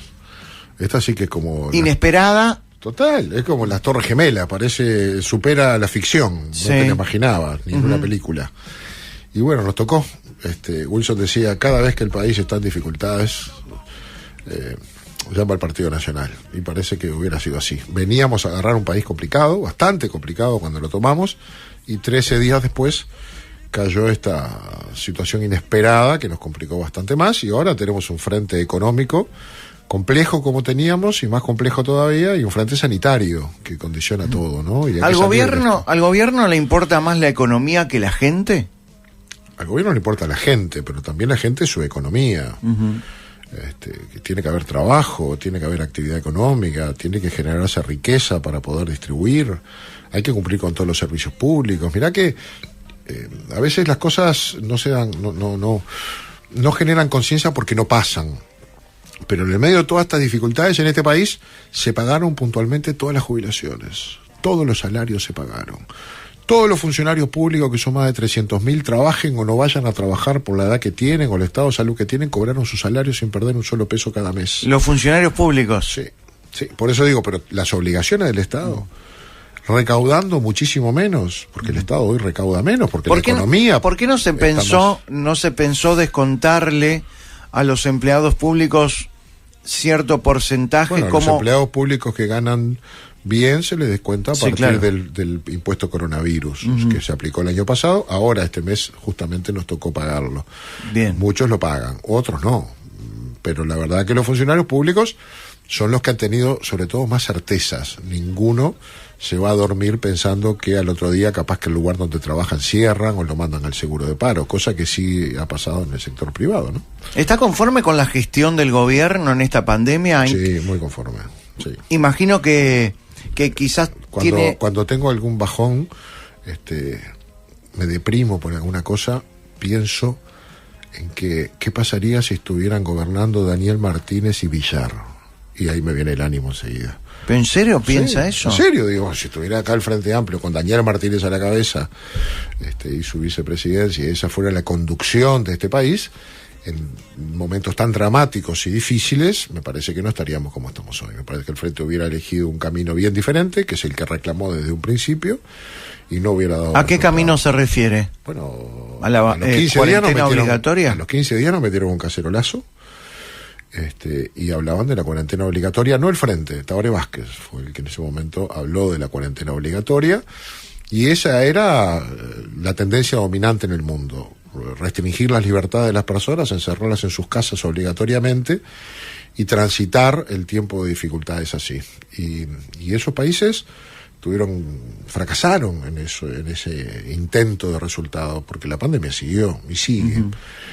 Creo que nosotros mantuvimos los motores de la economía prendidos, restringimos la libertad casi voluntariamente, porque ahora el Frente Amplio nos dice hay que volver a abril del año pasado, y se olvidan que en abril del año pasado no se cerraron los comercios obligatoriamente. Lo que pasó fue que no había nadie en la calle, entonces los comercios cerraban porque no había a quien venderle. El uruguayo el uruguayo se asustó. Claro, ¿sabes por qué? Porque en este país tenemos esa cosa de que podemos ver el futuro. No porque tengamos la bola de cristal, sino porque acá todo pasa un poco después. Y vimos como el primer mundo, antes que llegara acá, cavaban tumbas una al lado de la otra. Veíamos aquellas imágenes aéreas terribles, y veíamos armar hospitales de campaña con carpas adelante, y veíamos morir a los médicos que no daban abasto para atender. Y entonces tomamos conciencia de que aquello no sabíamos dónde terminaba. Y cuando empezó a llegar acá, la gente tuvo la libertad responsable y la usó para encerrarse en su casa y restringir su movilidad y ser muy responsable. Pero ¿y qué pasa hoy? La gente lo que pasa no es que la gente se fatigó, que ya no aguanta, ¿viste? El otro día contaba, nosotros tengo a mi suegro viviendo en la Floresta. Vive acá en Montevideo, pero el verano ese estaba en la Floresta y se quedó. Sí, muchos. Se quedó. El veterano muchos se quedó. Matrimonios adultos hicieron eso. Él se quedó solo, con una señora que lo acompaña.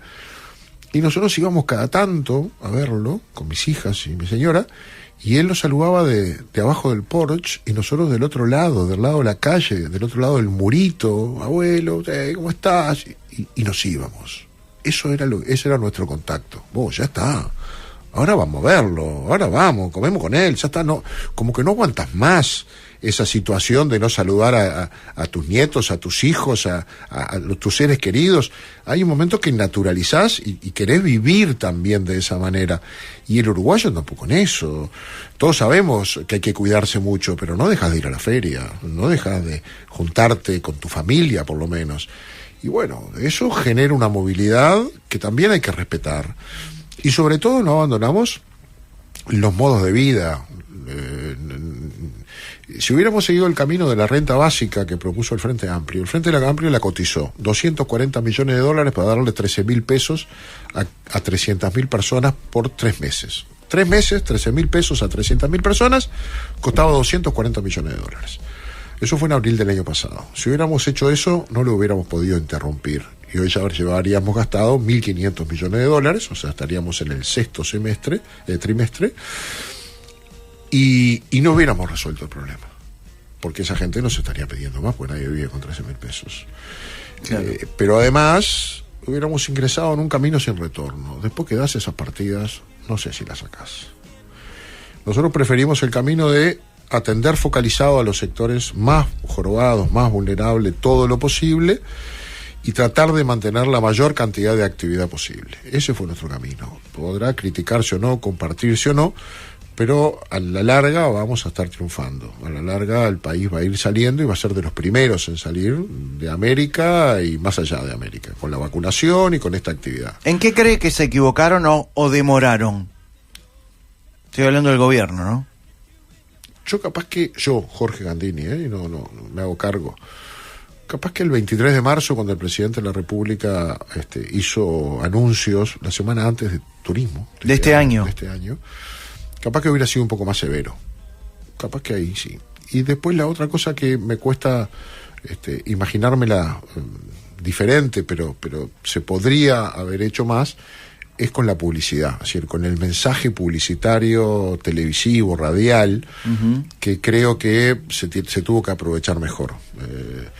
Hay una pauta gratuita a través de la ley que permite hacerlo para situaciones como esta. No es un costo entonces, y todavía estamos viendo el aviso de los Andes, digamos, para simplificarlo. Sí. Creo que los mensajes podrían haber cambiado un poco más, se podría haber sido más severo, generar un poco más de conciencia en relación al riesgo. Pero con el diario del lunes siente que tomamos el camino que correcto, correspondía. Sí, totalmente. Lo que pasa es que ahí el propio Gach te dice que el 60% de los contagios son puertas adentro, en las relaciones intrafamiliares. Entonces poco arreglás con reducir algunas actividades, que el propio Gach también propone. Lo principal es cuidarse más en los vínculos que cada uno de nosotros tenemos con la gente cercana. Ahora yo estoy hablando contigo, pero tengo un vidrio al medio, y eso es muy importante.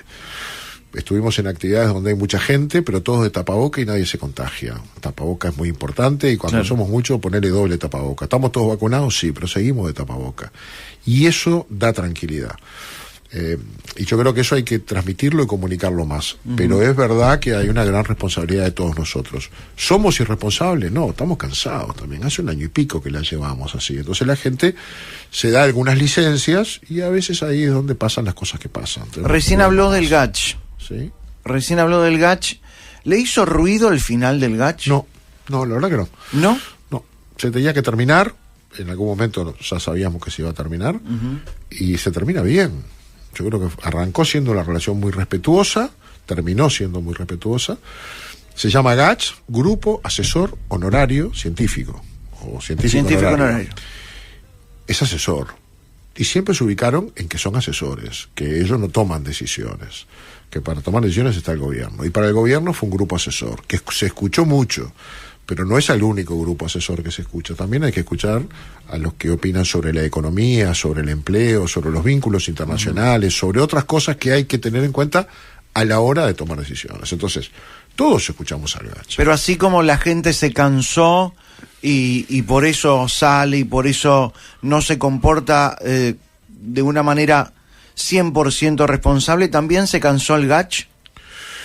No, yo creo que el GACH, a ver, primero, deben estar cansados de tener que hacer esta múltiple tarea, porque esta es honoraria. Claro, recordemos y siguen laburando que, en lo de ellos, ¿no? Cada obvio. uno sigue haciendo su tarea en la universidad, en la investigación, en sus proyectos privados, y nos han dedicado mucho tiempo y no pueden dedicar la vida a esto. Sin dudas. No creo que se hayan cansado de asesorar, porque lo van a seguir haciendo individualmente. Pero yo creo que es una relación muy provechosa. Alguien dijo que eran todos frente amplistas, y que eso... Graciela Bianchi lo dijo.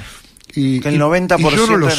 Y yo no lo sé, pero si es así, vale más todavía. O sea, vale más todavía que el presidente de la República haya llamado a un grupo de personas por su calidad de científicos, sin importarle qué votaban o qué pensaban políticamente. Y si estos tienen una vinculación en su preferencia electoral con el Frente Amplio, vale más que hayan decidido asesorar igual a un gobierno que no era vinculado a su partido. O sea, habla muy bien de este país. Y porque la bandera que más importa es la de la uruguaya. Claro, habla muy bien de este país. Creo que hay gente que se apartó de eso y privilegió mucho su visión político-partidaria. ¿En dónde, por ejemplo? Bueno, en el sindicato médico, por ejemplo, hubo gente que... ¿Habla de Trochansky, por ejemplo? Bueno, o de la señora Arteta, o alguien que han hecho manifestaciones en las que, más allá de opinar, desearon. Uno a veces dice, ¿es que va a ser así o es que desean que sea así? Hay gente que a veces prioriza tanto su visión política que prefiere que cuanto peor mejor. Claro, pero es muy difícil, pero es muy difícil pensar eso cuando estamos hablando de médicos. Bueno, pero... Yo siento desde el punto de vista humano que es muy difícil que un médico celebre el descontrol de la pandemia. Yo creo que el médico que es médico, no me lo imagino, pero hay médicos que han elegido dentro de la profesión médica también hacer una actividad gremial. Y ahí en la actividad gremial dedican muchas horas a un proyecto que a veces se contamina con sus propias ideas políticas. Y bueno, han dado opiniones, muchísimos médicos, por suerte, objetivas, nos gusten o no, pero algunos han tenido intencionalidad política. Trochansky ha sido uno, ¿verdad? Esta señora ha hablado de genocidio. Y la verdad que es una falta de respeto a todo, al gobierno, a lo que es un genocidio, a todo, porque la verdad que no miden lo que dicen, pero transmiten ese rencor que tienen, o eso que todavía no han podido asumir. ¿Rencor hacia qué? Hacia un partido que ganó, que no es el propio. Todavía no han podido asumir el resultado electoral. Y yo lamento mucho Pero eso. No son políticos, pero son no son médicos, la mayoría. Pero no son políticos, son médicos. Pero en este país todo el mundo hace política, todo el mundo, mucha gente hace política y confunde el lugar desde el cual está su función con sus filiaciones políticas. Y yo creo que eso nos ha hecho mal. No es el caso del GACH, por suerte. Podemos acordar o discrepar con cosas que recomienda el GACH y podemos valorarlas y estar de acuerdo, pero no poderlas llevar a la práctica porque hay que valorar otras al mismo tiempo. Y el gobierno tiene que hacer eso. Pero por eso digo, no lo comparo. Pero ha habido gente que no ha construido, no está contenta con que nos vaya bien. Es cierto que nos pudo haber ido mejor, es cierto. Pero cuando usted dice eso, ¿se refiere a que cuanto peor, mejor? Algunos sí, por supuesto. Los que convocan a cacerolear en algún momento nos ayudaron mucho. Por suerte ese mismo día salieron muchos a aplaudir, y fueron más los que aplaudieron que los que cacerolearon y los pusieron en su lugar. Y el PIT-CNT en su momento y el Frente Amplio en algún otro guardaron el violín y empezaron a corregir el rumbo. ¿El PIT-CNT es un brazo del Frente Amplio? Hay quien dice que es al revés. ¿Cómo? Hay quien dice que es al revés. Yo conozco teorías inversas. El PIT-CNT fundó el Frente Amplio, dicen algunos. Y puede ser que el Frente Amplio es el brazo político del PIT-CNT y no el PIT-CNT el brazo gremial del Frente Amplio. Puede ser. Hay similitudes, hay coincidencias. El Frente Amplio recluta mucho del movimiento sindical. Muchos hoy legisladores o en su momento autoridades del gobierno nacieron haciendo su carrera política en el PIT-CNT, ¿verdad? Yo no los asimilo, no digo que sean lo mismo, no le falto el respeto al movimiento sindical y creo que al país le hace bien tener una unidad, una central única de trabajadores con la que podemos discrepar, pero también tenemos un interlocutor con el movimiento sindical y con ellos podemos negociar, llegar a acuerdos y creo que tienen mucha sensatez comparados con otros sindicatos en otros países.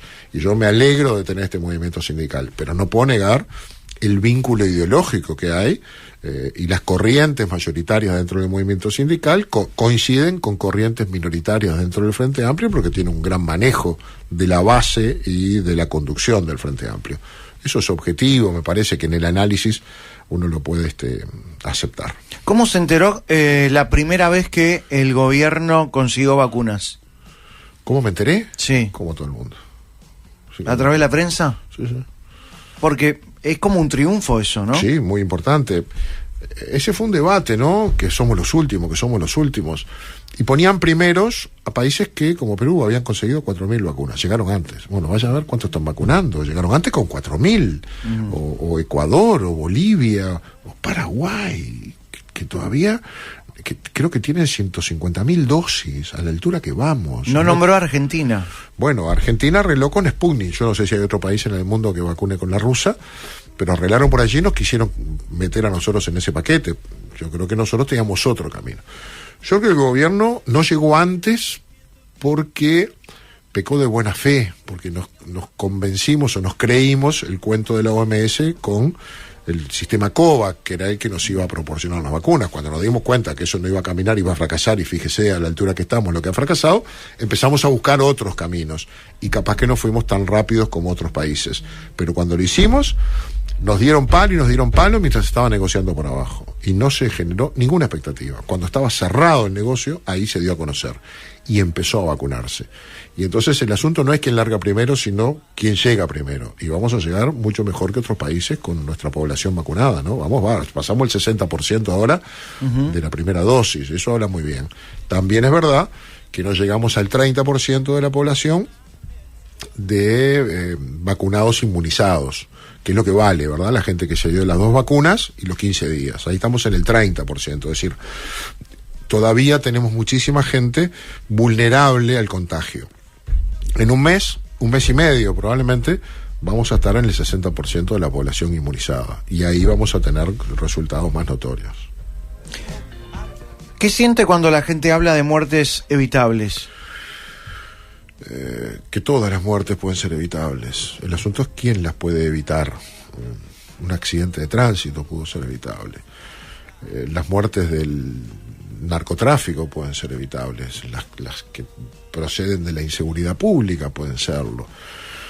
El asunto es si eso tiene culpables, y ahí es donde a mí me calienta que usen el término muertes evitables para echarle la culpa o la responsabilidad al gobierno. Yo me parece que eso es muy bajo, es politizar el tema, es pasar facturas de un gobierno que creo que ha hecho las cosas muy bien, muy responsablemente, y ha dado la cara en todo este proceso, y que ha evitado muchas cosas que pasaran en este país. Y comparémonos con algunos cercanos y nos vamos a dar cuenta. Pero bueno, hay gente que pasa facturas y no le importa cómo las pasa. Me parece que el gobierno ha hecho un gran esfuerzo. Y la izquierda se hace cargo de su propia responsabilidad, de lo bueno y de lo malo, las tenemos también. ¿La izquierda politizó la pandemia, las muertes? Bueno, algunas manifestaciones lo han hecho. Yo creo que hay algunas que han sido muy respetuosas, pero otras han tratado de llevar agua para su molino en este momento difícil, y eso está mal. Me parece que en este momento no corresponde. Como no corresponde el paro de hoy, como no corresponde la interpelación de los próximos días, me parece que es generar distorsiones en un momento donde deberíamos concentrarnos en otras cosas, todos juntos, ¿no? Hablando de todos juntos, ¿qué siente que habla el pueblo, la gente, el trabajador de lo que está sucediendo y de las decisiones del gobierno? Si miro las encuestas, mayoritariamente la gente respalda la gestión en su conjunto. Si te digo lo que escucho cuando ando en la calle y ando por varios lados, no recibo agresiones, que en algún momento las recibimos, por ser políticos nomás. Hoy mucha gente te para y te dice gracias por lo que están haciendo. A mí no me ha pasado nunca, pero mucha gente, el año pasado te lo decían más todavía, ¿no? La gente ha naturalizado mucho hoy las cosas, pero hay mucha gente agradecida porque es consciente del esfuerzo que se hace. Sin embargo, soy consciente también que la pandemia no es inocua, genera consecuencias. Hay mucha gente que la está pasando mal, que perdió su trabajo, que perdió parte de sus ingresos. Hay muchas ollas populares. Sí, hay muchas ollas populares que son una forma de ayudar a llegar a que si no quiere decir que si no estuviera la olla esa persona no comía, pero estando la olla se asegura un plato caliente. Y hace rendir un poco más lo que tiene para otras cosas, ¿verdad? Es un ingreso finalmente poder ir él, su familia, o traerse un tupper donde comen todos. Eso como otros servicios que de una manera u otra le van llegando, comedores en el interior, hay muchos comedores. Es lamentable que el Uruguay esté así, y es objetivo que hay más pobres hoy que antes. También es verdad que muchos que no estaban en la línea de pobreza estaban agarrados con alfileres en el escalón anterior o superior, y un día rápidamente con una movida se cayeron. Hay más gente que vive en la calle, sí, lamentablemente, no solo porque hay más gente que fue desplazada, sino porque hay algunos que pagaban la pensión porque la pagaban con lo que hacían todos los días en una esquina cuidando autos o vendiendo tortas fritas, y eso se le achicó ese ingreso o le desapareció y no pudo pagar la pensión y le dejaron el colchón afuera, el bolso afuera al otro día. Y como ese era su único recurso, se metió abajo un alero, y hoy tenemos una disposición de cantidad de refugios más, sistemas, buscamos a la gente. Es decir, el Estado ha tenido que repensarse y reorganizarse para atender una emergencia. Estamos en una guerra. Y creo que lo estamos haciendo todo lo posible mejor, pero no es inocuo. Y no vamos a salir de un día para el otro. La verdad, va a costar salir adelante, generar empleos. Nosotros tomamos el gobierno antes de la pandemia con 10,5% de desempleo. Era altísimo. Hoy se han perdido unos 25.000 empleos. Habíamos perdido cerca de 90.000, estamos recuperando empleo. Todavía nos queda por recuperar 25.000 para estar lo mal que estábamos en febrero del 2020. Y ahí estábamos muy, muy mal. O sea que todavía tenemos un camino largo que no se arregla con jornales solidarios, se arregla con una economía que tiene que crecer genuinamente y generar puestos de trabajo genuinos, y por lo tanto tiene que hacer confiable para el país, para la gente, el volver a invertir, el volver a arriesgar, el volver a creer que va a salir adelante. Y eso no se consigue de un día para el otro. No venimos mal, pero venimos más lento de lo que queremos. La pandemia también ha demorado más, ¿no? Obvio. Bueno, pero mirá que no es inocuo, nos va a dejar en los chiquilines, en la educación nos va a dejar problemas. Ahora, tenemos un plan Ceibal y una conectividad que es obra del gobierno anterior, vamos a decirlo todo como es. Le ha agregado plataformas que permite que los chiquilines tengan conectividad para estudiar. También te voy a decir que en el sistema público hay muchos chiquilines que no se conectan y que no hay quien controle eso, a diferencia del privado, que tiene mayores controles, y eso nos va a generar problemas de calidad después que nos va a costar recuperar. O sea, vamos a pasar por una guerra que, como todas, deja sus secuelas, pero creo que estamos bien dirigidos y con mucha energía puesta en superar la pandemia y la pospandemia. Gracias, senador Gandini. Gracias. Hasta aquí la entrevista. Pero ahora llegan algunas secciones. Yo pensé que la habíamos salteado. No. Malos Pensamientos presenta Una Palabra. Palabras, palabras, palabras. Una sección donde lo que importa es la palabra. La palabra de Dios. Porque las personas y las actitudes se resumen en una sola palabra. Una palabra. Palabras. Lamentable, nula, virtual, impredecible, rara, bipolar. Exactamente. Erótica, notable, ausente, distante, explosivo. Donald Trump. Heavy, abierta, fracaso. Una palabra. Ahora ya. Voy a decir una sola palabra más. Palabras más, palabras menos. Senador Gandini, ¿qué pasa? ¿Qué piensa? ¿Qué estaba mirando hacia un punto fijo? Estoy en guardia, estoy esperando. Bien. Le voy a tirar nombres, usted me dice la primera palabra que se le pasa por la cabeza. ¿Nombres que personas así? Sí. O situaciones. ¿Está listo? Bueno, vamos. Jorge Larrañaga. Una palabra, un conductor. Wilson Ferreira. Mi líder. Alberto Sumarán. Querible, muy querible. El Inju. Mis inicios. La tarjeta joven. Bruto invento. La coalición multicolor. Una solución. El Gach. Un ejemplo. El paro de hoy. Un desastre. La calle Pou. Una revelación. Beatriz Argimón. Otra revelación. Luis Alberto Lacalle Herrera. Pa. Pa también es una palabra. No, pero digo, Pa. encontrar una definición sola para un personaje de esos no es fácil, pero un presidente. Ernesto Talvi. Una incógnita. Manini Ríos. Una sorpresa. Graciela Bianchi. Coraje. Astori. El pasado. Daniel Martínez. Un desperdicio. Carolina Cose. Una incógnita. Mujica. Qué definido, Mujica. Populista. Lucía Topolansky.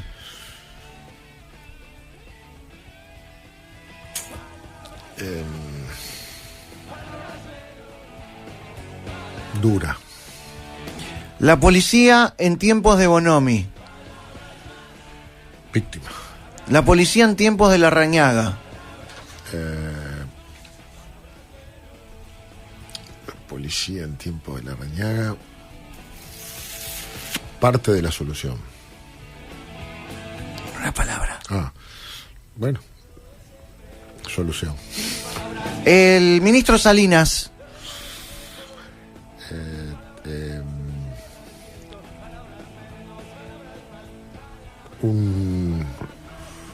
Otra revelación. Álvaro Delgado. Un amigo. Bolsonaro.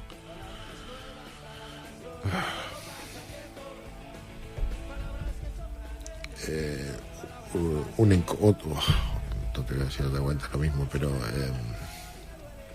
me cansa. Me cansa. Todo junto, me cansa. Sí, bueno. Maduro. Me cansa. Populista. Cristina Fernández de Kirchner. Corrupción. Alberto Fernández. Media corrupción. Jorge Gandini. Jorge, ¿qué voy a querer que me defina yo? Una palabra. Militante. Muy bien. No fue tan malo, ¿no? No. ¿Pasó bien? Sí, pasó Falta bien. otro. Pero esa es la parte más difícil. La de meter una palabra para cada uno es verdad. No. Pero Esta es más jodida. está bien. Llega a malos pensamientos. Sí, no, paso. Solo una respuesta. Sí. Solo una palabra. ¡No! Solo una contestación. Paso. Ante cada pregunta. Sí. ¡No! Paso. Senador Jorge Gandini, ya nos vamos. Sí, no paso. Solo puede responder sí, no paso. Paso solo en 2 oportunidades. Encima. Solo en 2. Así ¿Vos que... poner las reglas? Yo hago lo que puedo. No, acá. Acá mandás vos. Esto es una monarquía. Soy su majestad, como Carolina. Me gusta. ¿Eh? Sos su majestad, pero el rey. El rey, claro. ¿No vio que salió en TV? Sí, no voy a ver. La reina. La reina. La faraona. Bueno, si no paso. Paso solamente en 2 Dale. oportunidades. Vamos. ¿Este paro es para juntar firmas contra la LUC? Sí. ¿Los legisladores pueden hacer paro? No. ¿Se le debería descontar el día a Óscar Andrade? Sí. ¿El transporte colectivo cambió su decisión de hacer paro por temor a tirarse a la gente en contra? No. ¿El GACH se terminó porque a alguno le ganó la ideología? No. El GIA del Grupo Uruguayo Interdisciplinario de Análisis de Datos es el grupo militante de izquierda dentro de los científicos. Paso. Uh, Y que no sé. No te está bien. parece. ¿El Frente Amplio es responsable de que no se pueda destinar más recursos a la gente por cómo dejó la economía? Sí. Carolina Cose está usando la Intendencia de Montevideo como plataforma política. Sí. TV Ciudad es un canal militante. Sí. En la elección del balotaje se notó que los frenteamplistas eran malos perdedores. No. Llegar a acuerdos con los legisladores de la coalición está siendo más complicado de lo que pensaba. No. ¿El aumento de las tarifas va en contra de lo que dijo Lacalle en la campaña electoral? No. ¿Los 135 artículos que piden derogar son fundamentales para la gestión que pretende el gobierno? Sí. ¿Van a llegar a juntar las firmas? No. ¿Juan Sartori finalmente fue aceptado plenamente en el Partido Nacional? Sí. ¿Sigue teniendo una buena relación con Carlos Moreira? Sí, muy bueno. ¿Cree que la coalición va a durar los 5 años de gobierno? Sí. ¿Que personajes como María Julia Muñoz, Rafael Michelini y Constanza Moreira, cree usted que tienen altura moral como para opinar sobre lo que hace este gobierno? No. ¿Se puede asegurar que la coalición seguirá votando bajo un mismo lema para las municipales del 25? Sí. ¿Hay posibilidades de ganar la intendencia capitalina? Sí. ¿Le gustaría ser candidato a la intendencia? No. ¿Le cuesta defender la gestión de Lacalle sabiendo que fue él el que no le quiso de candidato a la intendencia? No. ¿Dentro de los blancos es usted uno de los que está más a la izquierda? Uno de los que... Sí. Andrade es un personaje muy fuerte en el Frente Amplio. ¿Cree que el comunismo tiene chance de seguir creciendo en Uruguay? Sí. ¿La creación de la tarjeta joven fue una de las mejores ideas? Sí. Si Lacalle Pou no hace un excelente gobierno, ¿vuelve a ganar el Frente Amplio? Y sí. ¿Sentís que está capacitado para ser ministro? Sí.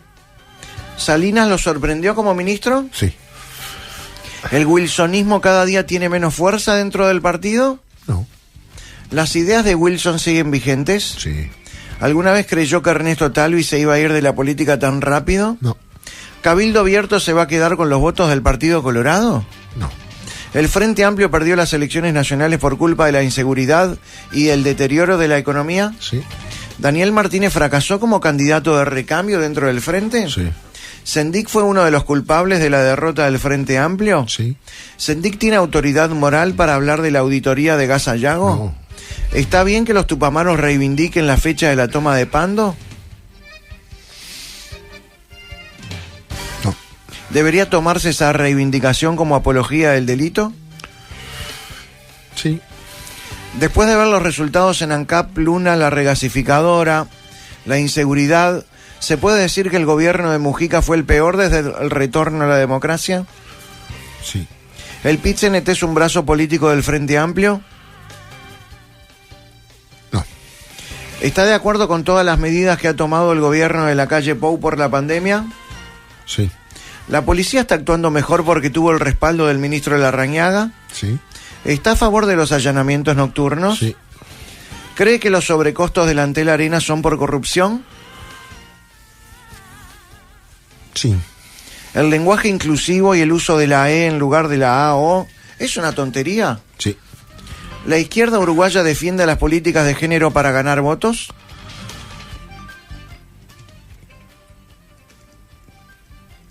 Sí. Mujica legalizó la venta de marihuana en las farmacias. ¿Está a favor de esta medida? Sí. ¿Se fumó un fuacito alguna vez? Nunca.